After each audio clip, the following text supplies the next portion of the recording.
O voceiro de En Marea no Parlamento, Luís Villares, e a deputada Paula Verao trasladáronse ata a Pobra para coñecer de primeira man a problemática do Centro de Atención á Discapacidade. Na actualidade o servizo conta con 125 usuarios, 100 na área de atención temperá.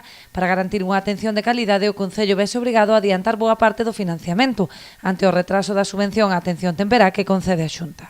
Temos unha subvención que é moi difícil de tramitar, que leva moitísimo traballo atrás, que resta tempo para que os profesionais dediquen o que realmente é importante, que é as sesións que fan cos rapaces e rapazas que acuden, e que nos está quitando moito tempo que deberíamos dedicar a ese servicio, non?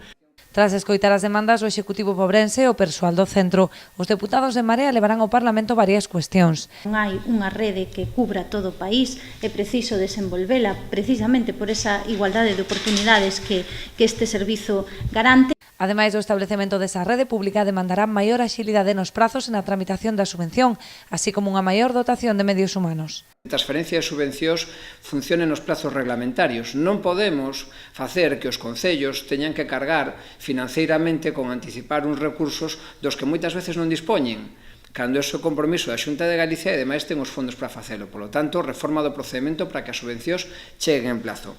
En segundo lugar, simplificación dos trámites administrativos para evitar que o personal teña que botar un tempo innecesario duplicando cobertura de informes, entrega de documentación, de xustificación, cando con un sistema que estuvese unificado informáticamente e fose áxil, evitase un tempo de espera que, desde logo, dificulta tamén poder realizar outras funcións. Deste xeito, insiste o voceiro parlamentario, eliminaríase a lista de espera actualmente de 6 usuarios, favoreceríase ademais a conciliación familiar e garantiríase o acompañamento dos menores en toda a súa etapa formativa.